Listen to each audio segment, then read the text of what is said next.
Bismillahirrahmanirrahim. Assalamualaikum warahmatullahi wabarakatuh. Baiklah, di sini saya akan memenuhi tugas UTS dengan mata kuliah evaluasi pembelajaran matematika yang disusun oleh saya sendiri, Muhammad Fadil Amin, dengan NIM 2014040038. Saya berasal dari lokal Tadris Matematika B dengan dosen pengampu Ibu Nita Putri Utami MPD.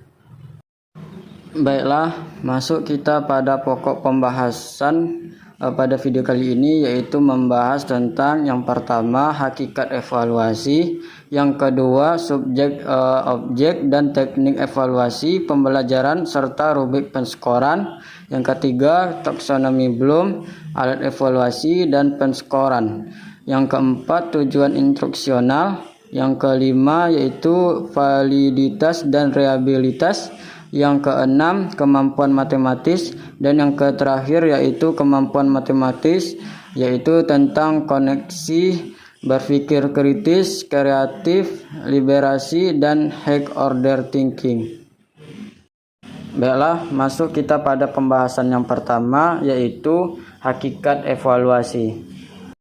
Di sini ada 3 macam hakikat evaluasi. Yang pertama yaitu pengukuran, yang kedua penilaian, yang ketiga evaluasi. Masuk kita pada pembahasan yang pertama, yaitu pengukuran. Apa itu pengukuran? Pengukuran ialah proses penetapan ukuran terhadap suatu gejala menurut aturan tertentu.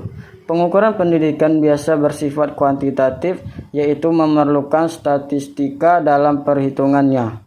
Adapun pengertian pengukuran menurut beberapa ahli, yang pertama yaitu menurut Gengelosi, yaitu proses pengumpulan data melalui pengamatan empiri. Sedangkan menurut Lord dan Nevitt, yaitu suatu prosedur untuk memberikan angka atau biasanya disebut dengan skor kepada sesuatu sifat atau karakteristik tertentu seseorang sedemikian rupa sehingga mempertahankan hubungan sejatinya antara seseorang dengan orang lain sehubungan dengan sifat yang diukur itu. Jadi pengukuran ialah pemberian angka terhadap suatu atribut atau karakteristik tertentu yang dimiliki oleh seseorang. Hal itu objek tertentu menurut aturan atau formulasi yang jelas dan disepakati. Pengukuran dapat dilakukan pada apapun yang dibayangkan, namun dengan tingkat kompleksitas yang berbeda. Untuk contoh pengukuran dalam bidang pendidikan, yaitu mengukur prestasi belajar siswa dengan cara memberikan soal-soal berbentuk tes atau kuesioner dan pengolahan hasil jawaban mereka dalam bentuk angka-angka. Itulah prestasi yang dicapai oleh siswa. Pengukuran hasil belajar siswa diperoleh setelah beberapa pokok bahasan dari suatu materi matematika pada semester dilakukan pemberian tes atau disebut dengan evaluasi hasil belajar. Hasilnya berupa nilai hasil belajar. Selanjutnya kita akan membahas tentang penilaian. Apa itu penilaian? Penilaian ialah proses pengumpulan dan pengelolaan informasi untuk menentukan pencapaian hasil belajar siswa.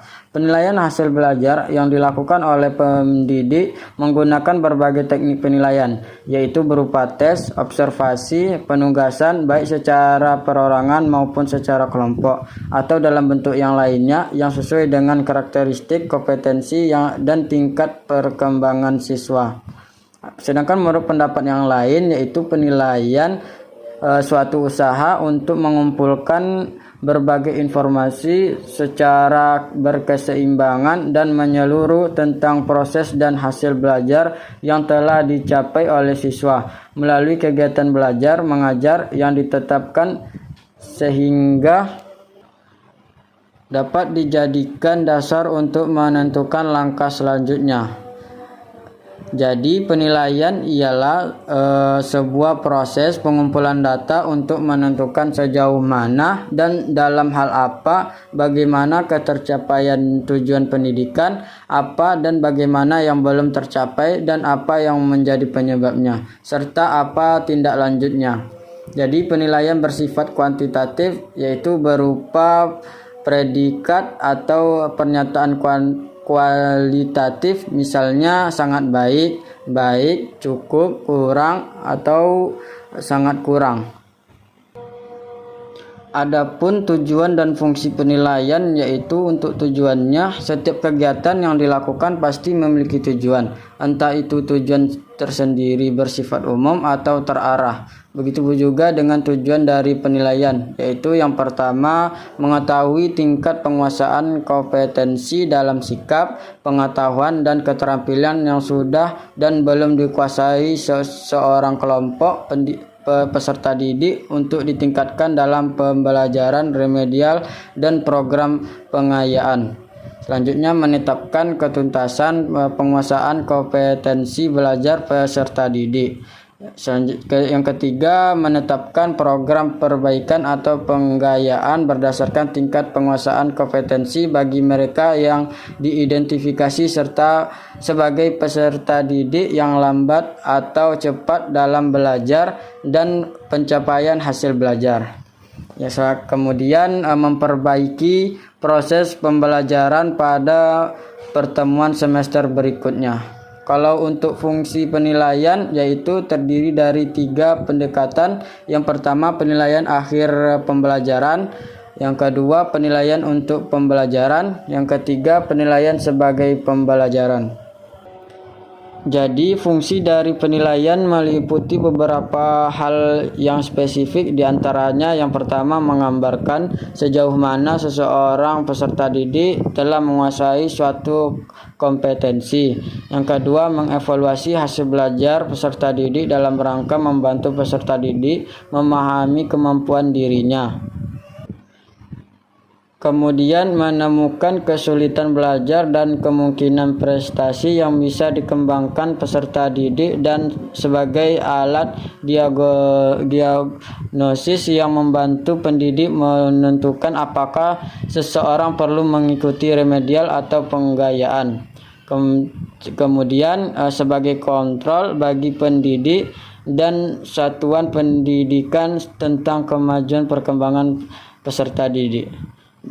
Kalau untuk contoh ciri-ciri penilaian pendidikan, yang pertama yaitu bahwa penilaian dilakukan secara tidak langsung. Dalam contoh ini akan mengukuri kepandaian melalui ukuran kemampuan menyelesaikan soal-soal. Ciri yang kedua dari penilaian yaitu ukuran kuantitatif. Penilaian pendidikan bersifat kuantitatif, artinya menggunakan simbol bilangan sebagai hasil pertama pengukuran. Ciri yang ketiga yaitu bahwa penilaian pendidikan menggunakan unit-unit atau satuan-satuan yang tetap karena IQ 105 termasuk anak normal. Ciri yang keempat yaitu bersifat relatif, artinya tidak sama atau tidak selalu tetap dari satu waktu ke waktu yang lain. Untuk teknik penilaian itu sendiri ada 7 teknik penilaian yang digunakan untuk tingkat satuan pendidikan dasar sampai dengan menengah, yaitu penilaian untuk kerja, kemudian penilaian untuk sikap, penilaian untuk tertulis, penilaian proyek, penilaian produk, dan penggunaan portofolio, dan penilaian diri. Kemudian untuk contoh penilaian, yaitu salah satu ciri dari penilaian dalam pembelajaran berbasis kompetensi ialah dilakukannya penilaian terhadap pencapaian siswa pada setiap kompetensi dasar dan hasil penilaian dianalisis serta ditindaklanjuti. Misalnya dalam satu semester ada 8 kompetensi dasar, maka sebelum pembelajaran berlangsung telah disiapkan 8 set rancangan penilaian hasil belajar yang diisinya sinkron dengan kegiatan pembelajaran untuk mengukur pencapaian kompetensi siswa pengajar kita dapat berpedoman.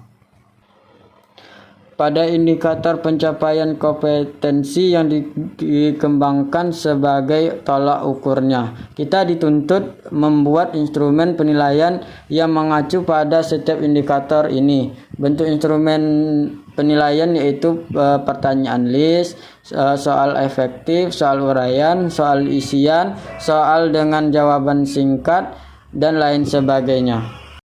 Selanjutnya, evaluasi. Apa itu evaluasi? Evaluasi ialah sarana untuk mendapatkan informasi yang diperoleh dari proses pengumpulan dan pengelolaan data.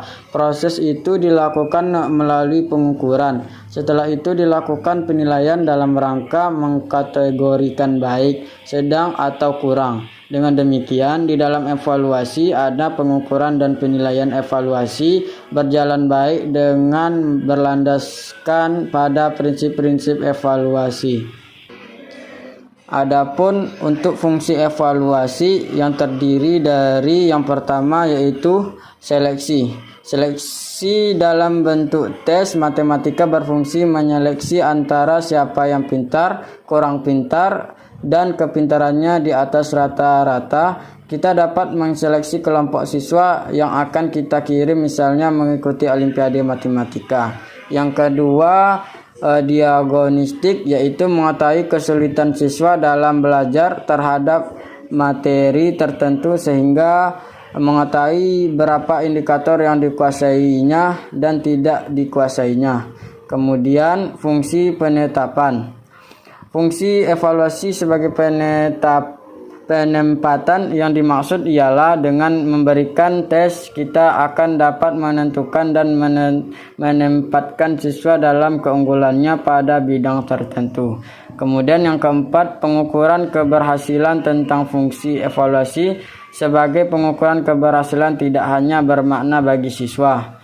Yang kelima, tes formatif, yaitu tes jenis ini disajikan di tengah program pembelajaran untuk memantau atau memonitor kemajuan belajar siswa demi memberikan umpan balik baik kepada siswa maupun kepada guru. Berdasarkan hasil tes itu, guru dan siswa dapat mengetahui apa yang masih perlu dijelaskan kembali agar materi pembelajaran itu dapat dikuasai lebih baik. Yang terakhir yaitu tes sumatif, yaitu biasanya diberikan pada akhir tahun ajaran atau akhir suatu satuan pendidikan. Meskipun maknanya telah diperluas untuk dipakai pada tes akhir semester. Tes ini dimaksud untuk memberikan nilai yang menjadi dasar penentu kelulusan dan pemberian sertifikat bagi yang telah menyelesaikan pembelajaran dengan hasil yang baik. Adapun untuk tujuan evaluasi pembelajaran terdiri dari 4. Yang pertama, mendeskripsikan kemampuan belajar siswa. Yang kedua, mengetahui tingkat keberhasilan proses pembelajaran. Yang ketiga, menentukan tindak lanjut hasil penilaian. Yang keempat, memberikan pertanggungjawaban atau disebut dengan accountability. Kemudian manfaat evaluasi. Manfaat evaluasi bagi siswa yaitu memberikan informasi seberapa jauh ia telah menguasai bahan pembelajaran yang telah disajikan oleh guru. Kemudian manfaat evaluasi bagi guru yakni terdapat petunjuk mengenai keadaan siswa, kondisi materi pembelajaran yang telah diberikan, dan kelemahan dan keunggulan metodologi pembelajaran yang diterapkan. Kemudian manfaat evaluasi bagi pembimbing atau penyuluh sekolah atau supervisor ialah untuk mengintrospeksi diri seberapa jauh kondisi belajar yang difasilitasi sekolah, membantu terselenggaranya pembelajaran dengan baik. Kemudian manfaat untuk evaluasi bagi orang tua yaitu untuk mengetahui tingkat kemajuan putra-putrinya di sekolah. Ada buku raport sebagai bentuk atau wujud hasil evaluasi pembelajaran dari para siswa. Pada tingkat semester masih dapat diperbaiki bila ada angka-angka yang kurang untuk diperbaiki pada semester berikutnya sampai menjelang naik kelas.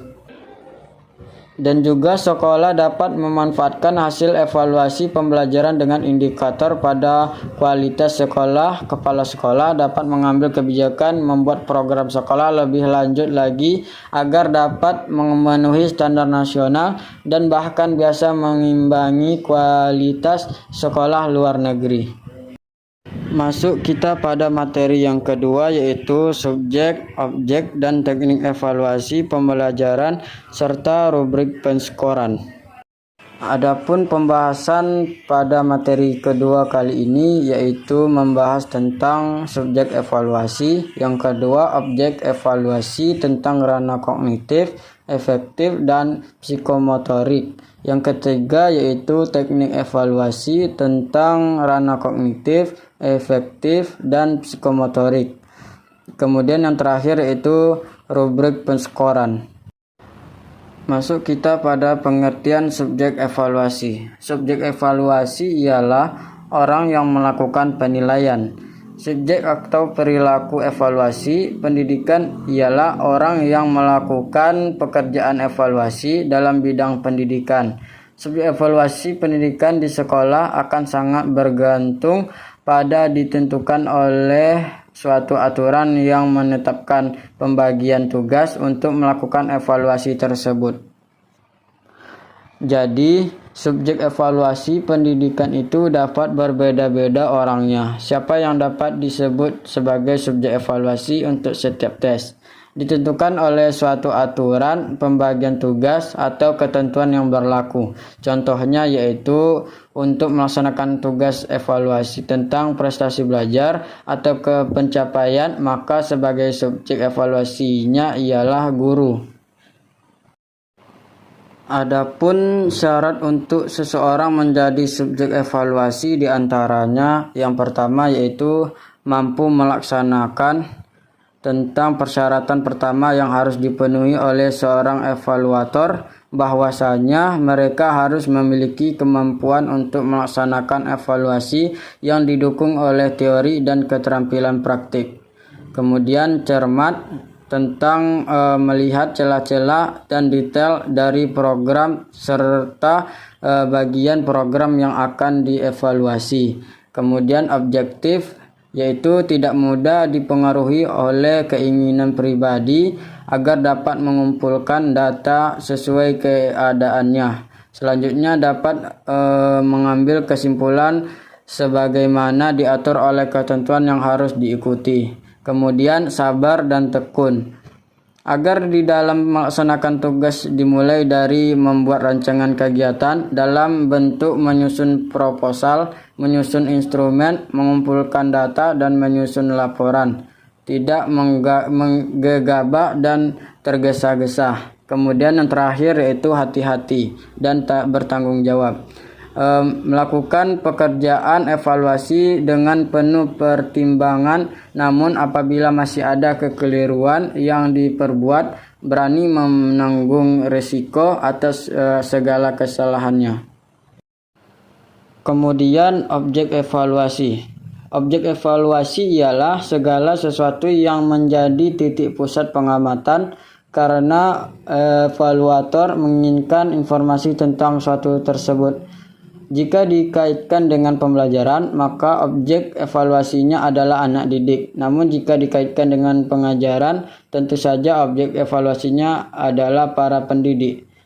Sebagai objek evaluasi pembelajaran, anak didik adalah bahan mentah atau input yang akan diolah dan dikembangkan menjadi manusia yang berpengetahuan, berketerampilan, dan berkepribadian yang baik. Dalam hal ini, anak didik yang baru masuk itu memiliki karakteristik atau pengkhususan tersendiri yang bisa mempengaruhi keberhasilan dalam belajar.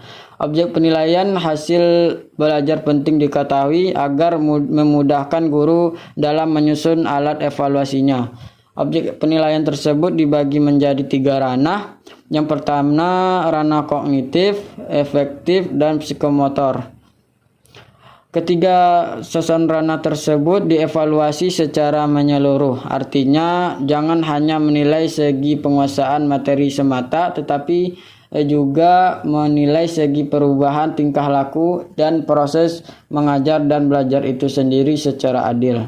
Yang pertama tadi ranah kognitif. Ranah kognitif ialah ranah yang mencakup kegiatan mental atau otak. Menurut Bloom, segala upaya yang menyangkut aktivitas otak adalah termasuk dalam ranah kognitif. Dalam ranah kognitif terdapat 6 jenjang proses berpikir. Yang pertama yaitu pengetahuan atau hafalan ingatan. Yang kedua pemahaman. Yang ketiga penerapan. Yang keempat analisis. Yang keenam sintesis. Yang terakhir yaitu penilaian atau penghargaan evaluasi. Kemudian untuk ranah efektif berkenaan dengan sikap dan nilai. Beberapa ahli mengatakan bahwa sikap seseorang dapat diramalkan perubahannya bila seseorang telah memiliki penguasaan kognitif tingkat tinggi. Penilaian hasil belajar efektif kurang mendapat perhatian dari guru. Para guru cenderung lebih banyak menilai ranah kognitif. Tipe hasil belajar efektif tampak pada siswa dalam berbagai tingkah laku seperti perhatiannya terhadap pembelajaran, disiplin, motivasi belajar, menghargai guru dan teman sekelas, kebiasaan belajar, dan hubungan sosial. Adapun menurut Crockwell dan kawan-kawannya yaitu ranah efektif dibagi menjadi 5 jenjang. Yang pertama penerimaan atau menaruh perhatian, yaitu kesediaan menerima rangsangan dengan memberikan perhatian kepada rangsangan yang datang kepadanya. Yang kedua yaitu menanggapi atau responding, ialah kemampuan yang dimiliki seseorang untuk mengikut sertakan dirinya secara aktif dalam fenomena tertentu dan membuat reaksi terhadapnya dengan salah satu cara. Hal ini mencakup ketepatan reaksi, perasaan, kepuasan dalam menjawab stimulus dari luar yang datang kepada dirinya. Yang ketiga menilai. Yang keempat mengorganisasikan atau mengatur. Yang kelima yaitu karakterisasi, ialah menjadikan nilai-nilai yang diorganisasikan untuk tidak hanya menjadi pedoman perilaku tetapi juga menjadi bagian dari pribadi dalam perilaku sehari-hari. Kemudian ranah yang ketiga yaitu ranah psikomotorik, ialah sesuatu yang terdapat pada diri seseorang yang menampakkan bentuknya dari tingkah lakunya. Sebelum mengikuti program pendidikan tertentu, para calon peserta didik perlu terlebih dahulu dievaluasi kepribadiannya masing-masing, sebab baik buruknya kepribadian mereka secara psikologis akan dapat mempengaruhi keberhasilan mereka dalam mengikuti program tertentu. Ranah psikomotor ialah ranah yang berkaitan dengan keterampilan atau skill atau kemampuan bertindak setelah seseorang menerima pengalaman belajar tertentu. Hasil belajar ranah psikomotor dikemukakan oleh Simpson yang menyatakan bahwa hasil belajar ini tampak dalam bentuk keterampilan atau skill dan kemampuan bertindak individu. Ada 6 tingkatan keterampilannya, diantaranya yang pertama yaitu gerakan refleks, yang kedua keterampilan pada gerakan-gerakan dasar, yang ketiga kemampuan perseptual, yang keempat kemampuan di bidang fisik, yang kelima gerakan-gerakan skill, yang keenam kemampuan yang berkenaan dengan komunikasi non-dekualisif seperti gerakan ekspresif dan interpretatif. Kemudian teknik evaluasi, yaitu teknik tes, ialah sesuatu alat atau prosedur yang sistematis dan objektif untuk memperoleh data-data atau keterangan-keterangan yang diinginkan seseorang dengan cara yang boleh dikatakan cepat dan tepat. Dalam kaitan dengan rumusan tersebut, sebagai alat evaluasi hasil belajar, tes minimal mempunyai 2 fungsi. Yang pertama untuk mengukur tingkat penguasaan terhadap seperangkat materi atau tingkat pencapaian terhadap seperangkat tujuan. Yang kedua, untuk menentukan kedudukan atau perangkat siswa dalam kelompok tentang penguasaan materi atau capaian tujuan pembelajaran tertentu. Adapun teknik yang digunakan dalam evaluasi pembelajaran yang pertama yaitu aspek kognitif, yaitu dengan tes tertulis, tes lisan, dan penugasan dalam menggunakan instrumen penilaian pemilihan ganda dan uraian. Yang kedua, aspek afektif, yaitu dengan menggunakan teknik observasi. Yang ketiga, aspek psikomotorik, yaitu dengan menggunakan teknik-teknik praktik dan portofolio. Selanjutnya, rubrik penskoran, yaitu perpaduan penilaian yang menggambarkan kriteria yang diinginkan guru dalam menilai atau memberi tingkatan dari hasil pekerjaan siswa. Rubrik perlu memuat daftar karakteristik yang diinginkan yang perlu ditunjukkan dalam suatu pekerjaan siswa, disertai dengan panduan untuk mengevaluasi masing-masing karakteristik tersebut. Adapun untuk tujuan penilaian rubrik itu sendiri, dalam hal itu dari penilaian rubrik, yakni siswa diharapkan secara jelas memahami dasar penilaian yang akan digunakan untuk mengukur suatu kinerja siswa. Kedua, pihak guru dan siswa akan mempunyai pedoman bersama yang jelas tentang tuntutan kinerja yang diharapkan.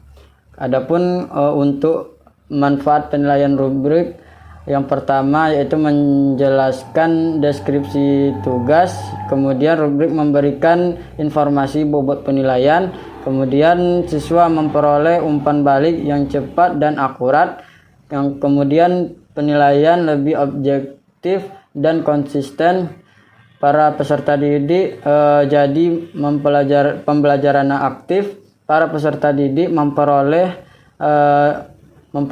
dan para peserta didik dapat menilai kinerja kelompoknya sendiri. Kemudian baik pendidik maupun peserta didik memperoleh alat refleksi dan efektif tentang proses pembelajaran yang telah berlangsung.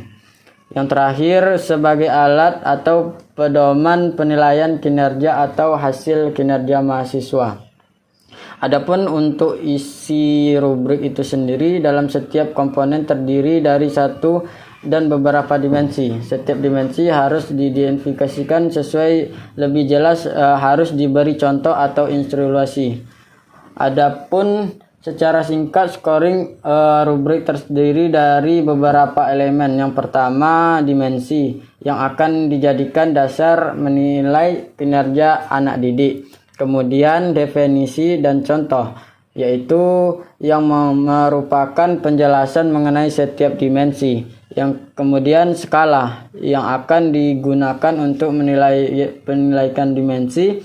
Kemudian yang terakhir, standar untuk setiap kategori kinerja. Masuk kita pada materi yang ketiga, yaitu tentang taksonomi Bloom, alat evaluasi, dan skala pengukuran. Di sini kita akan membahas yang pertama taksonomi Bloom, yang kedua alat evaluasi, yang ketiga yaitu skala pengukuran. Pengertian taksonomi Bloom. Taksonomi Bloom ialah sebuah kerangka untuk mengklarifikasikan pernyataan-pernyataan yang digunakan untuk memprediksi kemampuan peserta didik dalam belajar sebagai hasil dari kegiatan pembelajaran. Taksonomi Bloom telah mempengaruhi pendidikan baik secara langsung maupun tidak langsung dalam perkembangan kurikulum, desain pembelajaran, dan pendidikan guru.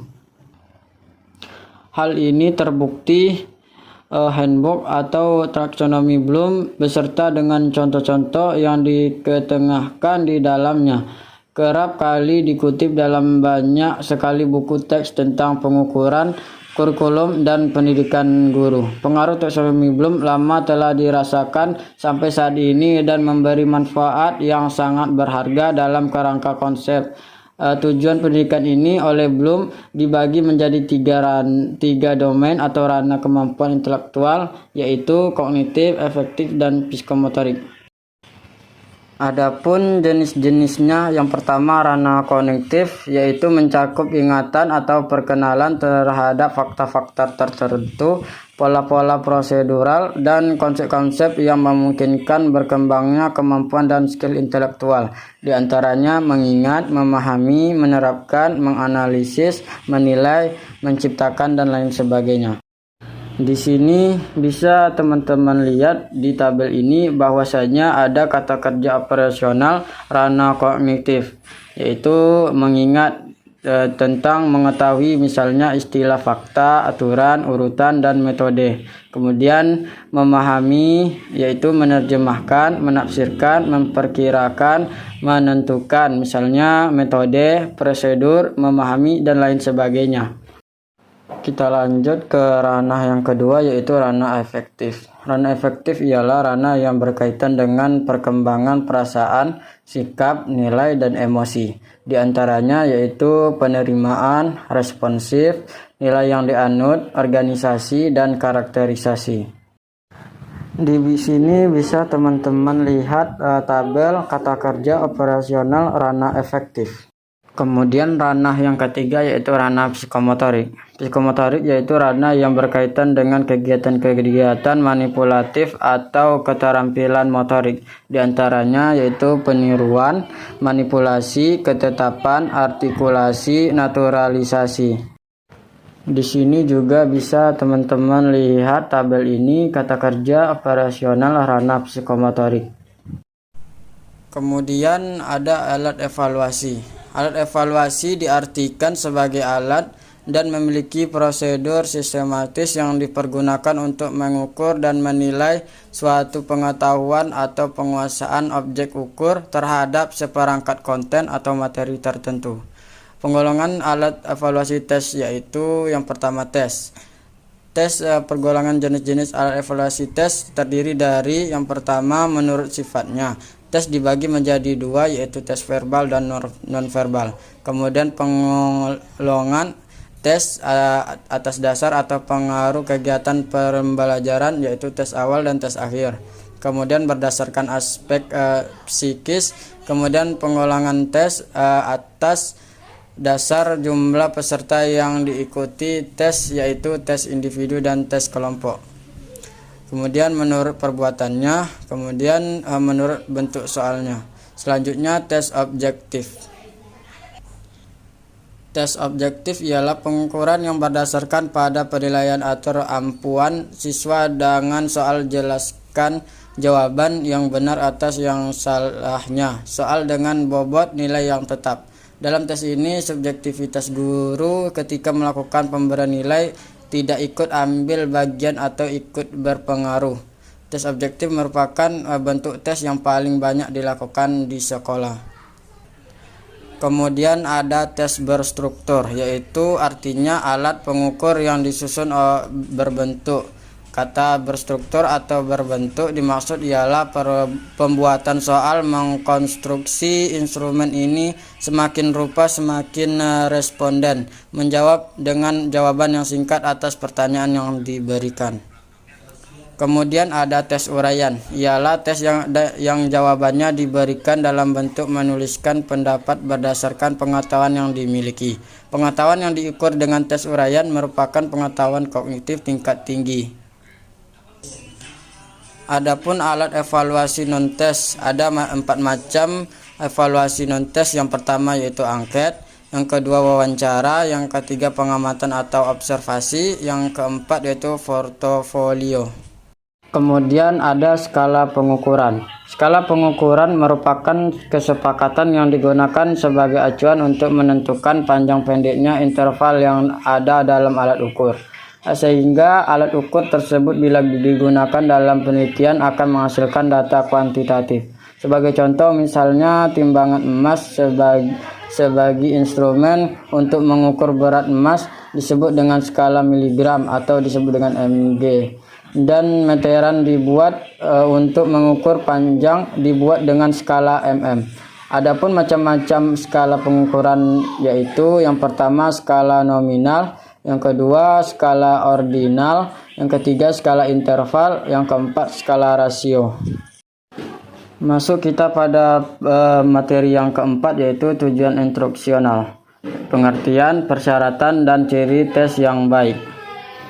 Adapun tujuan instruksional yaitu merupakan penjabaran dari tujuan pendidikan dalam sistem pendidikan secara nasional. Tujuan pendidikan tercantum dalam pembukaan Undang-Undang Dasar 1945, yakni mencerdaskan kehidupan bangsa.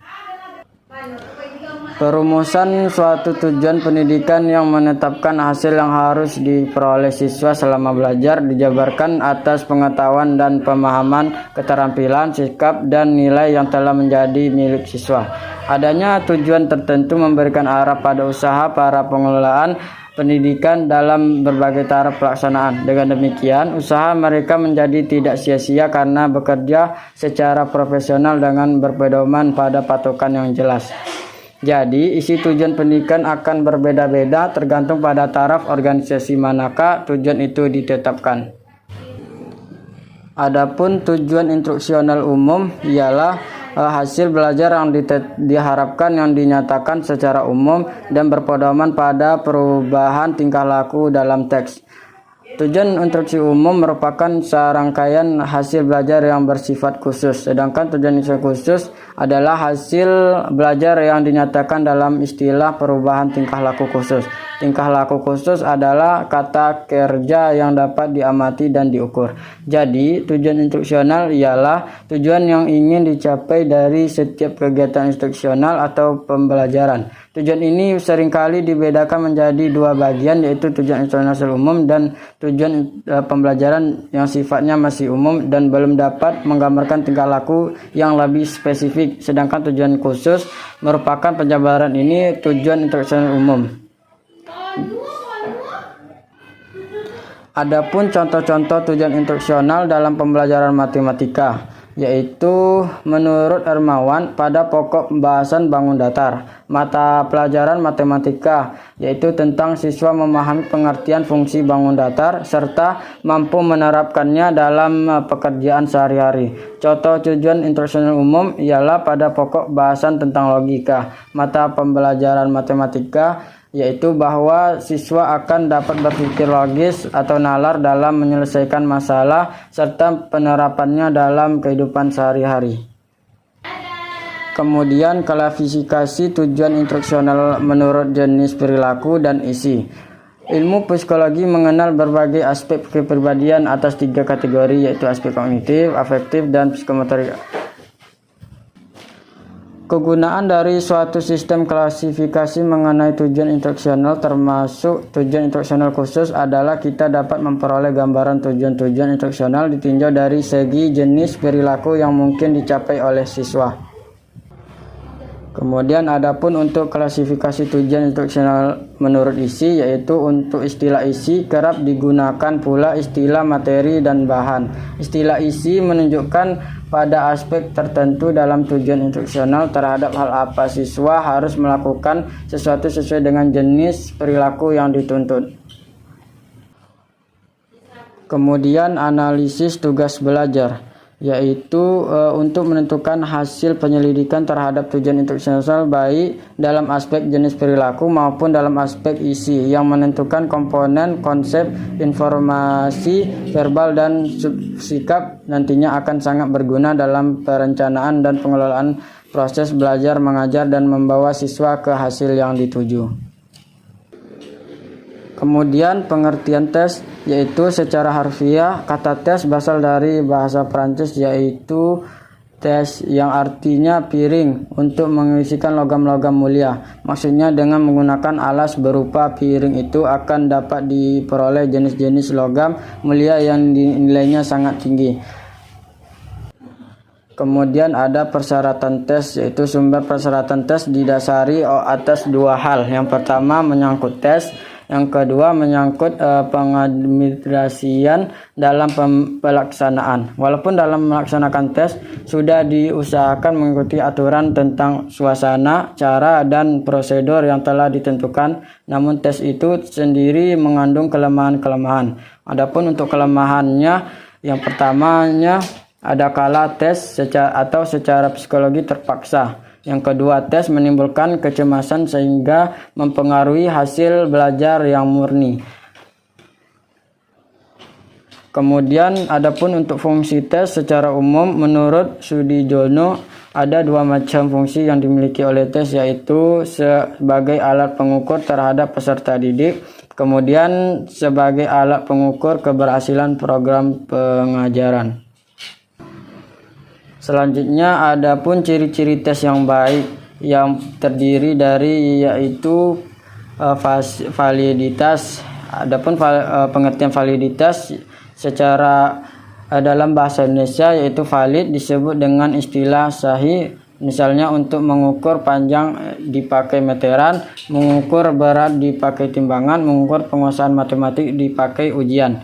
Adapun untuk jenis-jenis validitas ada dua pernyataan pokok yang memperlihatkan taraf fasilitas suatu ujian, yaitu yang dipertimbangkan secara rasional dan yang dilihat secara prosedur empirik. Kemudian ada reliabilitas. Reliabilitas ialah ketetapan atau keajengan alat tersebut dalam mengukur apa yang diukurnya. Artinya kapanpun alat ukur tersebut digunakan akan memberikan hasil untuk yang sama. Contoh yang paling nyata adalah timbangan atau meteran. Kemudian kita masuk ke materi yang kelima, yaitu validitas dan reliabilitas. Validitas merupakan derajat kemampuan suatu tes yang mengukur apa yang hendak diukur secara tidak langsung. Itu meliputi tes dan skala yang terdiri atas sejumlah tugas yang dipilih untuk berfungsi sebagai indikator hasil belajar. Adapun validitas dapat dibagi menjadi dua, yaitu yang pertama validitas logik, ialah validitas alat evaluasi yang dilakukan berdasarkan pertimbangan teoritik atau logika yang dilakukan oleh para ahli atau orang yang dianggap ahli. Kemudian ada validitas empirik, yaitu validitas yang ditentukan berdasarkan kriteria, baik kriteria internal maupun kriteria eksternal. Lanjut kepada reliabilitas adalah indeks yang menunjukkan sejauh mana sesuatu alat ukur dipercayai atau dapat diandalkan. Reliabilitas mengacu pada keajengan hasil evaluasi, yakni konsisten skor tes atau test score dari masa ke masa. Adapun alat evaluasi tes atau non-tes untuk reliabilitas yaitu tes tunggal. Tes tunggal ini ialah tes yang terdiri dari suatu perangkat atau satu set yang dikenakan terhadap sekelompok subjek dalam satu kali pelaksanaan. Dengan demikian, hasil evaluasi ini hanya terdapat satu kelompok dalam data berupa skor hasil evaluasi itu. Yang kedua, tes ulang, yaitu tes yang terdiri dari perangkat tes yang dikenakan terhadap sekelompok subjek dua kali. Yang ketiga, tes ekuivalen, yaitu tes yang terdiri dari dua perangkat di mana soal-soal pada perangkat pertama ekuivalen dengan soal-soal pada perangkat kedua, yaitu soal-soal yang memuat konsep sama tetapi soal tersebut tidak persis sama.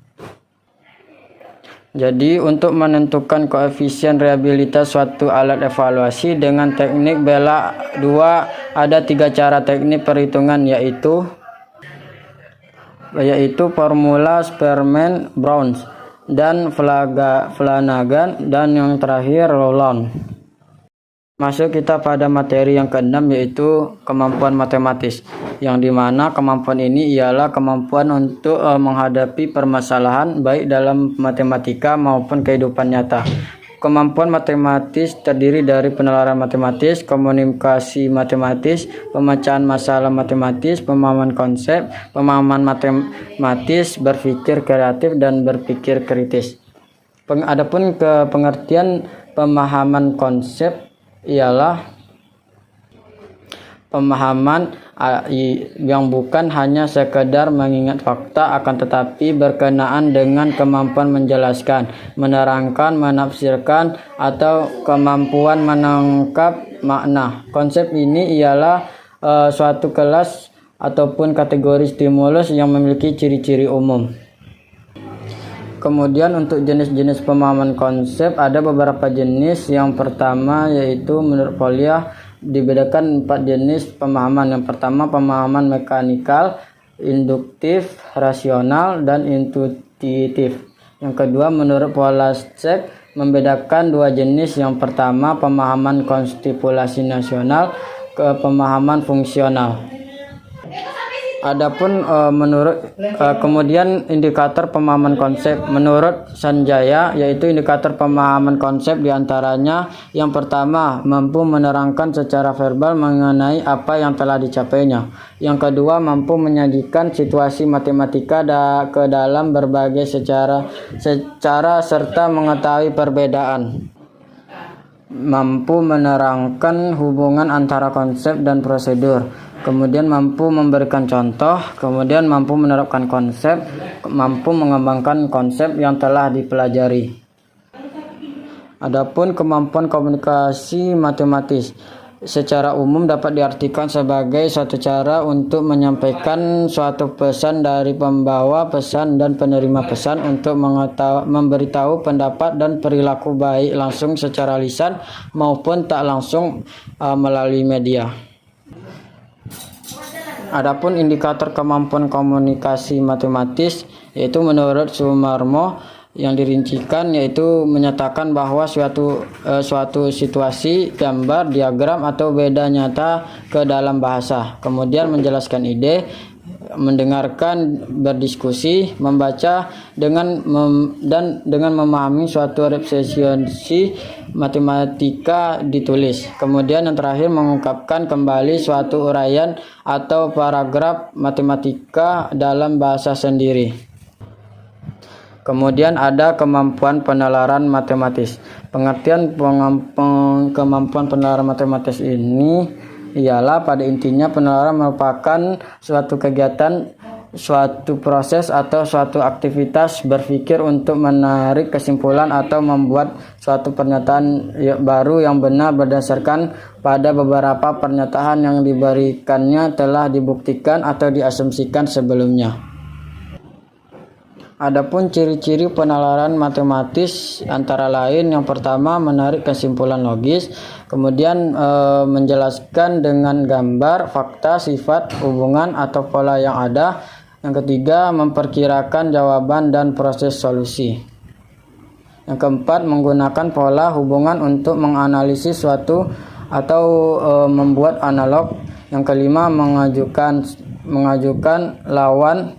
Yang keenam mengikuti argumen-argumen logis. Yang ketujuh menyusun pembuktian langsung. Adapun untuk jenis-jenis penalaran matematis sendiri secara garis besar dibagi menjadi 2 yaitu penalaran deduktif dan induktif. Kemudian indikator penalaran matematis yaitu menurut dalam Dharmayanti yaitu 1 mengajukan dugaan, yang kedua melakukan manipulasi matematik, yang ketiga menarik kesimpulan, yang keempat membukti terhadap kebenaran solusi, yang kelima menarik kesimpulan, yang keenam memeriksa kesahihan, yang ketujuh menentukan pola atau sifat dari gejala matematis. Kemudian yaitu pemecahan masalah. Menurut Robert yaitu pemecahan masalah ialah suatu pemikiran yang terarah secara langsung untuk menentukan solusi atau jalan keluar untuk suatu masalah yang spesifik. Adapun untuk langkah-langkah pemecahan masalah menurut Sri yaitu dalam proses pemecahan masalah yaitu langkah-langkah yang harus dilakukan. Yang pertama yaitu memahami masalah, yang kedua membuat rancangan pemecahan masalah, yang ketiga melaksanakan rancangan pemecahan masalah, yang keempat melihat kembali.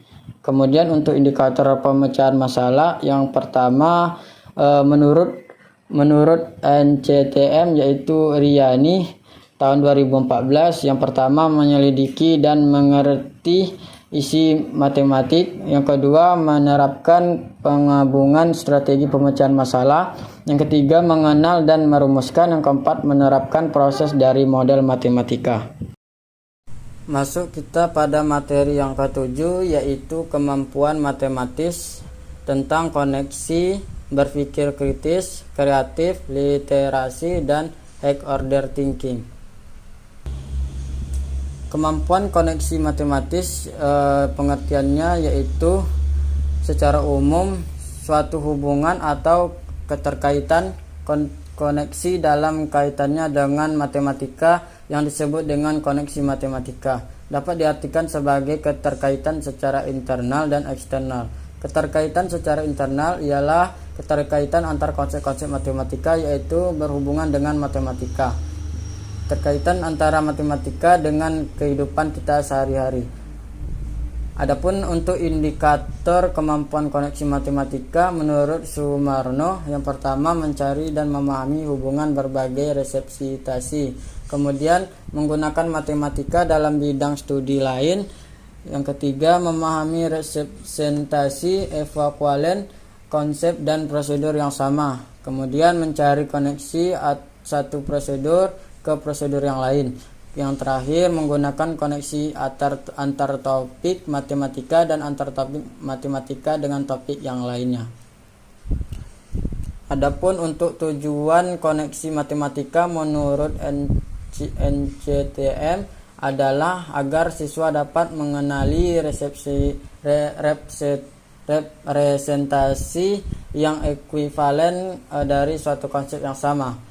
Yang kedua, mengenali hubungan prosedur satu representasi ke prosedur yang lain. Yang ketiga, menggunakan dan menilai koneksi beberapa topik matematika. Yang keempat, menggunakan dan menilai koleksi antara matematika dan disiplin ilmu yang lainnya. Kemudian masuk ke rubrik penilaian, yaitu menilai proses penyelesaian merupakan suatu yang rumit karena merupakan kegagalan siswa berkoneksi dan dengan jelas mengenai apa yang mereka lihat. Di samping itu, siswa sering membuat penyelesaian tanpa penjelasan. Kemudian kemampuan berpikir kritis, yaitu menurut Feiter didefinisikan berpikir kritis sebagai kemampuan untuk menginterpretasikan, menganalisis, dan mengevaluasi ide dan argumen. Kemampuan berpikir kritis saat ini sudah dianggap sebagai kemampuan dasar yang sangat penting untuk dikuasai, seperti halnya kemampuan membaca dan menulis. Adapun indikator kemampuan berpikir kritis, yang pertama yaitu memfokuskan diri pada pertanyaan, yang kedua menganalisis dan mengklarifikasi pertanyaan, jawaban, dan argumen, yang ketiga mempertimbangkan sumber yang terpercaya, yang keempat mengamati dan menganalisis deduksi, yang kelima menginduksi dan menganalisis induksi, keenam merumuskan explanatory.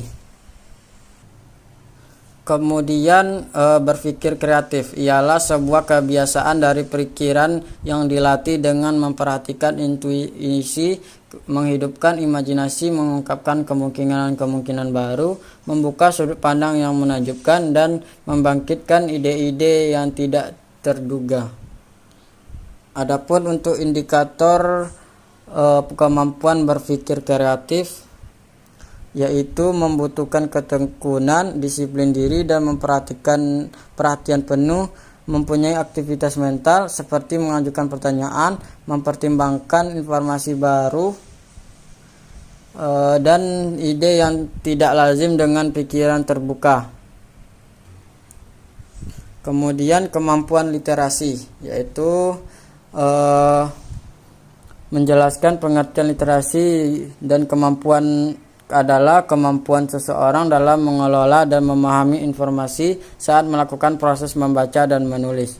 Kemampuan literasi matematika ini indikatornya yang pertama merumuskan masalah atau memahami konsep, yang kedua menggunakan penalaran dalam memecahkan masalah, yang ketiga menghubungkan kemampuan matematis dengan berbagai konteks, yang keempat memecahkan masalah, yang kelima mengkomunikasikannya ke dalam bahasa matematis, yang keenam mengimplementasikan kemudian matematis dalam kehidupan sehari-hari dan berbagai konteks.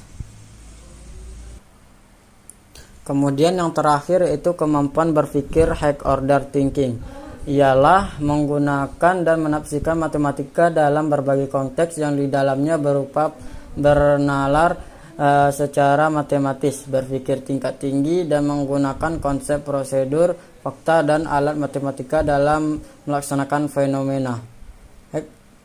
High order thinking skill merupakan suatu proses berpikir peserta didik dalam level kognitif yang lebih tinggi yang dikembangkan dari berbagai konsep dan metode kognitif dan taksonomi pembelajaran seperti metode problem solving, taksonomi Bloom, dan lain sebagainya. Adapun untuk indikatornya yaitu menganalisis, mengevaluasi, menciptakan, yaitu membedakan, mengorganisasikan, mendistribusikan.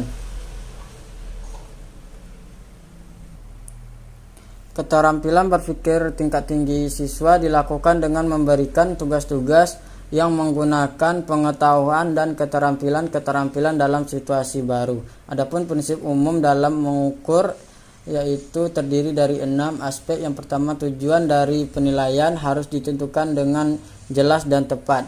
Kedua, tugas atau item tes yang didesain harus menuntut siswa menggunakan pengetahuan dan keterampilan. Yang ketiga, menentukan apa yang akan diambil. Yang keempat, memfasilitasi siswa untuk berpikir. Yang kelima, menggunakan bahan-bahan baru bagi siswa. Yang keenam, membedakan tingkat kesulitan atau mudah atau susah dan tingkatan berpikir. Sekianlah penjelasan dari video saya. Saya akhiri. Wassalamualaikum warahmatullahi wabarakatuh.